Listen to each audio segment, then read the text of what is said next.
আমরা তো সবাই মাংস খেয়েছি, কিন্তু মাংসের আচার কি কখনো খেয়েছি?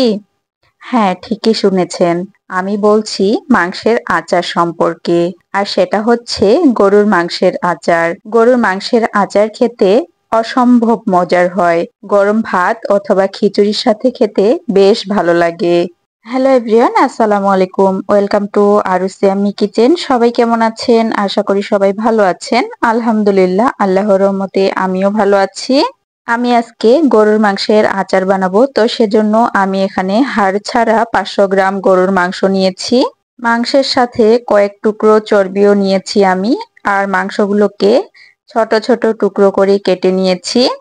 এরপর পানি দিয়ে ভালোভাবে ধুয়ে নিয়েছি। এবারে এড করব 1 চামচ পরিমাণ আদা বাটা, 1 চামচ পরিমাণ রসুন বাটা, হাফ চামচ পরিমাণ জিরার গুঁড়া, হাফ চামচ পরিমাণ ধনিয়ার গুঁড়া, হাফ চামচ পরিমাণ ভাজা মশলার গুঁড়া, সামান্য পরিমাণ গোলমরিচের গুঁড়া, 1 চামচ শুকনা মরিচের গুঁড়া, হাফ চামচ হলুদ গুঁড়া, 1 চামচের একটু বেশি লবণ। সবশেষে দিয়ে দিলাম 1 টেবিল চামচ সরিষার তেল। এবারে হাত দিয়ে মশলাগুলোকে মাংসের সাথে খুব ভালোভাবে মিশিয়ে নিব। এই কাজটা অবশ্যই সময় নিয়ে করতে হবে। আমি প্রায় 2 মিনিটের মতো মাংসের সাথে মশলাটাকে মিশিয়ে নিয়েছি। মাংসের সাথে মশলাগুলোকে যত ভালো করে মিশিয়ে নিব, মাংসের আচারটা খেতে কিন্তু ততই বেশি মজার হবে। মাংসের সাথে মশলাগুলোকে মিশিয়ে নেওয়া হয়ে গেলে আমি দিয়ে দিলাম পানি। মাংসটা সেদ্ধ হতে ঠিক যতটুকু পানির প্রয়োজন ততটুকু পানি দিয়ে দিতে হবে। এবারে কড়াইটা আমি সরাসরি চুলায় বসিয়ে দিলাম। আর যতক্ষণ পর্যন্ত মাংসটা পুরোপুরিভাবে সেদ্ধ না হয় আর পানিটা পুরোপুরিভাবে শুকিয়ে না যায় ততক্ষণ পর্যন্ত জাল করতে হবে। কয়েক মিনিট পর আমি কড়াইয়ের ঢাকনা খুলে চেক করে নিচ্ছি যে নিচ থেকে দাগ লেগে যাচ্ছে কিনা। আর মাংসগুলোকে ভালোভাবে উল্টে পাল্টে একটু নেড়ে দিলাম। মাংসটা সেদ্ধ হতে এবং মাংসের পানি পুরোপুরিভাবে শুকিয়ে যেতে আমার সময় লেগেছে 20 মিনিটের মতো। দেখতেই পাচ্ছেন পানি পুরোপুরিভাবে শুকিয়ে গেছে। এবারে আমি মাংসগুলোকে কয়েক মিনিট খুব সুন্দরভাবে কষিয়ে নিব। এর ফলে মাংসের মধ্যে যে বাড়তি পানি আছে সেটাও শুকিয়ে যাবে। কয়েক মিনিট মাংসগুলোকে কষিয়ে নেওয়ার পর মাংসের পানিটা পুরোপুরিভাবে শুকিয়ে গেছে। এবারে আমি চুলা থেকে নামিয়ে নিব। কড়াইয়ে দিয়ে দিলাম 1 কাপ পরিমাণ সরিষার তেল।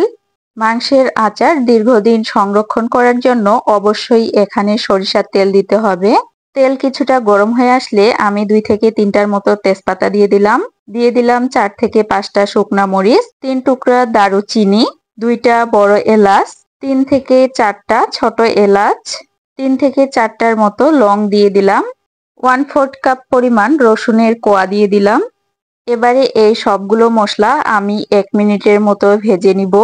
এখানে আর কোনো বাটা মশলা বা আর কোনো মশলা এড করব না। আমি এড করব গোটা রসুন। মাংসের সাথে গোটা রসুন খেতে আমার ভীষণ ভালো লাগে। আর গরুর মাংসের এই আচারের সাথে গোটা রসুন খেতে অনেক বেশি মজা লাগে। গোটা রসুনটাও আমি 1 মিনিটের মতো ভেজে নিয়েছি। এরপর দিয়ে দিলাম মাংস। আগে থেকে যে মাংসটা আমি সেদ্ধ করে রেখে দিয়েছিলাম সেটাই দিয়ে দিলাম।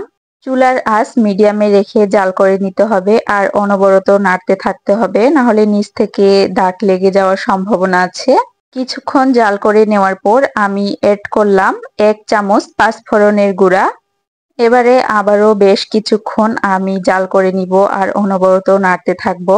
আমার আজকের ভিডিও ফেসবুক থেকে প্রথমবারের মতো দেখে থাকলে প্লিজ আমার পেজ ফলো করবেন। আর ইউটিউব থেকে দেখে থাকলে প্লিজ আমার চ্যানেল সাবস্ক্রাইব করবেন। আর যারা অলরেডি আমার রান্নার ভিডিওগুলো দেখেন, লাইক, কমেন্ট এবং শেয়ার করেন তাদেরকে অসংখ্য ধন্যবাদ। বেশ কিছুক্ষণ জাল করে নেওয়ার পর মাংসের কালারটা অনেকটাই চেঞ্জ হয়ে যাবে। ওই পর্যায়ে চুলা থেকে নামিয়ে নিতে হবে। অনেক সময় যখন মুখে রুচি থাকে না তখন গরম ভাতের সাথে এই মাংসের আচারটা খেলে অলরেডি মুখের রুচি এমনিতেই ফিরে আসবে। খিচুড়ির সাথেও কিন্তু এই মাংসের আচারটা খেতে দারুণ মজা লাগে।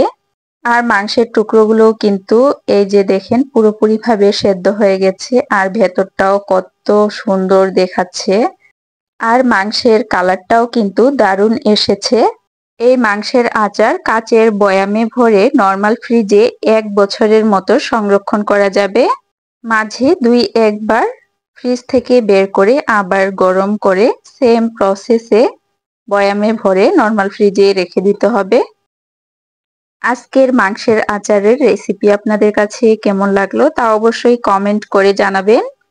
ভিডিও ভালো লাগলে লাইক, কমেন্ট এবং বেশি বেশি করে শেয়ার করবেন। সবাই ভালো থাকবেন, সুস্থ থাকবেন। আজকের মতো এখানেই বিদায় নিচ্ছি। আল্লাহ হাফেজ।